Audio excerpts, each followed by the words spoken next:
Olá, pessoal! Tudo bem com vocês? Que bom vê-los por aqui para mais um estudo bíblico. Hoje a gente vai falar do livro de Marcos. Nós vamos ver ali a revelação de Marcos, né, através da visão dele, a vida de Jesus. É muito interessante a forma com que Marcos narra todo ali os eventos que aconteceram, muito top. Então, me acompanha nessa leitura, me acompanha nesse estudo bíblico. Creio que você não vai se arrepender. Então começa da seguinte forma. Aqui começa a boa notícia. Boa notícia sempre é bom. Aqui começa a boa notícia de Jesus Cristo, o Filho de Deus. Uau. Como está escrito no profeta Isaías: vou enviar o meu mensageiro que irá antes de mim para preparar o caminho. Ó, aqui Jesus já está falando que ele iria enviar um mensageiro que viria antes dele. Aqui Deus está falando que enviaria um mensageiro. E quem será esse mensageiro? Estou ouvindo uma voz que clama no deserto. Preparem um caminho para o Senhor. Preparem um caminho reto e o plano para nosso Deus. Uau! Quem que era esse mensageiro? Esse mensageiro foi João Batista. Ele batizava no deserto e ensinava todos que deveriam ser batizados como demonstração pública da sua decisão de virar as costas para o pecado, para que Deus os perdoasse. Ó, ele já traz aqui uma revelação sobre o que é batismo. Caso você tenha alguma dúvida a respeito de batismo, aqui no comecinho já veio explicar.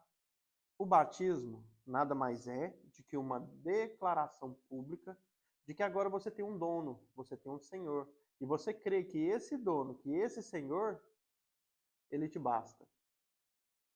Com essa declaração pública, todos saberão. Ó, eu desci as águas e voltei nova criatura, virei as costas para o pecado.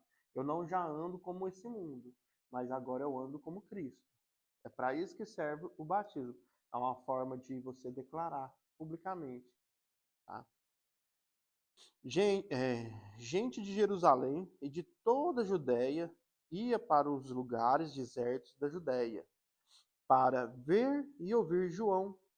E quando confessavam os seus pecados, ele os batizava no Rio de Jordão. A roupa de João era tecida de pelo de camelo e ele usava um cinto de couro. Gafanhotos e mel do campo eram a sua comida. Esta era a sua mensagem.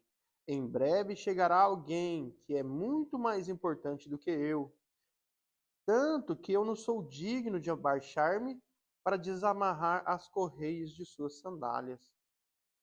Eu batizo vocês com águas, porém ele os batizará com o Espírito Santo. Olha só, a revelação de João Batista aqui. Gente, vocês estão achando que eu sou importante? Eu não sou importante, não. Mas vai vir alguém aí que é muito mais importante que eu não sou digno de desatar os nós das suas sandálias.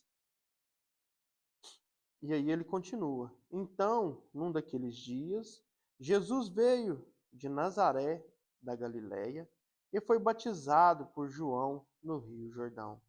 No momento em que Jesus saiu da água, viu os céus abertos e o Espírito Santo, na forma de uma pomba, descendo sobre ele. Uma voz do céu disse: Você é meu filho amado, você é minha alegria. E aí, os céus se abrem sobre Jesus e essa voz vem do céu. Você é meu filho amado e você é minha alegria. Sabe o que esse texto está falando aqui? Que você, hoje, é o filho amado.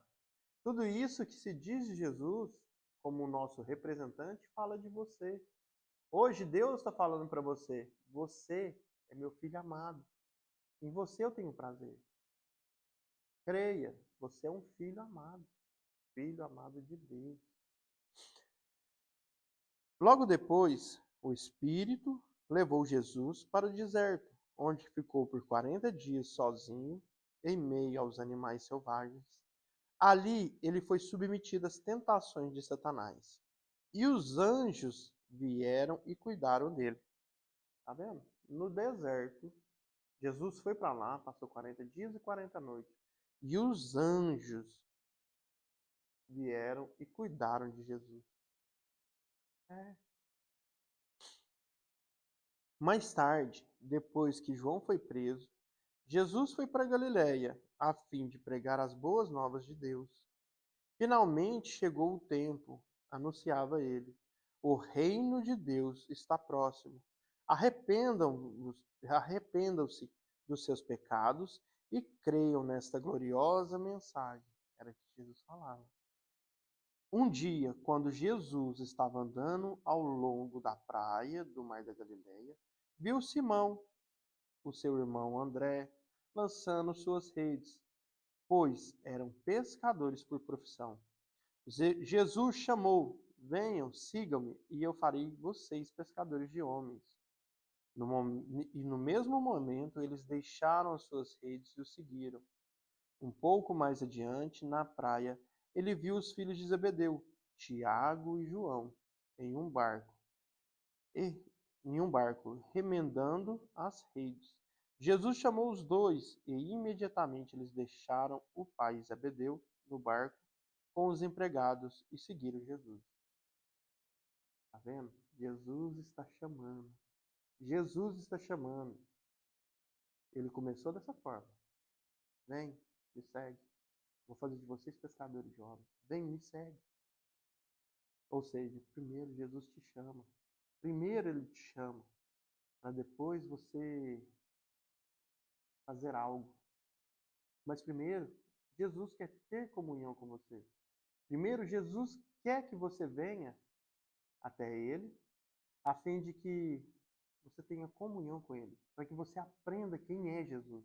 Primeiro é isso. Primeiro Ele junta você com Ele, para que vocês tenham intimidade. Nós, na verdade, eu também me incluo nessa. Então, um pouco mais adiante, na praia, viu os filhos de Zebedeu, Tiago e João, e em um barco remendando suas redes. Jesus chamou os dois imediatamente e eles deixaram Zebedeu no barco com os empregados e seguiram Jesus. Jesus e seus companheiros chegaram à cidade de Cafarnaum e no sábado de manhã foram à sinagoga e ali começou a ensinar. Todos ficavam admirados com seu ensino, porque ele falava com autoridade e não como mestre da lei. Ele falava com autoridade e legalidade naquilo, e não como somente um mestre da lei. Achava-se presente ali um homem possesso de um espírito imundo, que começou a gritar: por que o Senhor está nos incomodando, Jesus de Nazaré? Veio para nos destruir? Sei quem é o Senhor, o Santo de Deus. Jesus repreendeu o espírito imundo. Cale-se e saia desse homem. O espírito imundo deu um grito forte, agitou violentamente o homem e saiu dele. O espanto tomou conta de todos e eles começaram a discutir o que tinha acontecido. O que é isto? É um ensinamento novo com autoridade. Imagine, até os espíritos imundos obedecem às ordens dele. Quando você usa o nome de Jesus, todo espírito imundo é obrigado a sair. Porque no nome de Jesus há autoridade. No nome de Jesus há autoridade. A notícia a respeito dele espalhou rapidamente por toda a região da Galileia. Depois, quando saíram da sinagoga, ele e seus discípulos foram para a casa de Simão e André, aonde encontravam a sogra de Simão doente, de cama e com febre. Imediatamente falaram a Jesus a respeito dela. Ele foi para o lado da cama e tomou a sua mão e ajoelhou e falou: levanta-se. E a febre a deixou. E logo começou a servir a todos. Quando o sol se pôs, o povo levou doentes e os endemoniados para Jesus para serem curados. E uma enorme multidão da cidade de Cafarnaum ajuntou-se do lado de fora da porta. Então, naquela noite, Jesus curou um grande número de pessoas doentes, expulsou muitos demônios, e ele não deixava com que os demônios falassem, porque sabia quem ele era. Sabe aquela história de entrevistar o demônio? Oh, quantos tem aí? Quem que é? Tá vendo que nem Jesus queria saber? Porque isso não interessa, isso não faz diferença. O demônio manifestou, em nome de Jesus, sai. Em nome de Jesus, sai. Só isso. Não precisa saber quantos tem, que não tem. E aqui, Jesus aqui, ele expulsou muitos demônios. E você também tem o poder de curar. Impõe as mãos, declara a cura em nome de Jesus. E essas pessoas ao seu redor serão curadas. Jesus curou. Tudo que se remete a Jesus fala de nós. Lembre-se disso. No outro dia, de manhã, Jesus se levantou antes do amanhecer e foi sozinho a um lugar deserto para orar. Mais tarde, Simão e os outros saíram para procurá-lo e encontrá-lo disseram: Todos estão perguntando pelo Senhor.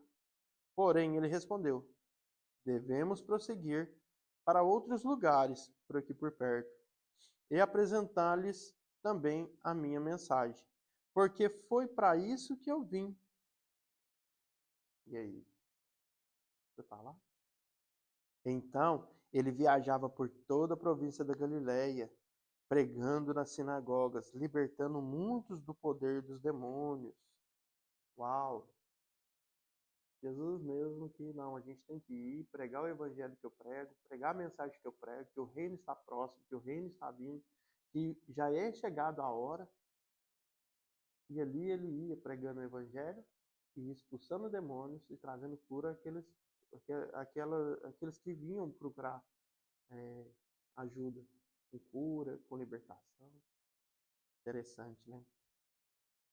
Um leproso veio, ajoelhou-se diante dele e suplicou: Se o Senhor quiser, pode me curar. E Jesus, levado pela compaixão, estendeu a mão, tocou nele e disse: Sim, eu quero, seja curado. Imediatamente a lepra desapareceu e o homem ficou curado. Jesus então lhe disse energicamente: Vá pedir para que o sacerdote que examine você. Não pare pelo caminho para falar com ninguém. Leve com você a oferta que Moisés mandou que o leproso apresentasse, para que sirva de testemunho. Mas enquanto o homem seguia pelo caminho, começou a espalhar a boa nova de que estava curado. Por isso, grandes multidões logo cercaram Jesus, e ele não podia entrar publicamente em qualquer cidade, tendo que ficar fora nos lugares desertos. E de toda parte vinha gente encontrar-se com ele ali. Uau, esse primeiro capítulo aqui de Marcos, ele é muito rico. É um capítulo assim muito rico. A gente aqui viu a cura do leproso. A gente viu que Jesus, né, ia para um lugar deserto para orar. Vimos também que ele curou a sogra de Simão, Pedro, né? Ele viu também que aqui Jesus é tentado por Satanás no deserto. Vimos também João Batista. É, João Batista batizava com água, mas ele já anunciava Cristo. Marcos ele vem para nos trazer revelações a respeito da palavra tão assim, de uma forma tão simples e clara para que a gente possa entender. Hoje a gente viu aqui Marcos, né? E eu quero te incentivar. Nós vamos voltar amanhã e vamos ler o segundo capítulo. Nós vamos ler todo o livro de Marcos e no final desse livro eu quero fazer um resumão, um apanhado de tudo que a gente viu até aqui. Eu creio que Deus ele irá falar com você grandemente. Eu creio que Deus esses dias irá trazer revelação, sabe? O que Ele quer. Tão importante aqui hoje hoje a gente vê que Jesus, primeiro ele chamou aqueles para caminhar com ele, para que tenham intimidade, para que conheçam verdadeiramente as boas novas e que conheçam a palavra. Hoje Deus está te chamando, hoje Cristo está te chamando, para que você conheça mais dele, para que você tenha mais intimidade com ele. Vamos avançar, não vamos parar não. Primeiro capítulo de Marcos. Amanhã nós teremos o segundo capítulo. Bora, vamos avançar.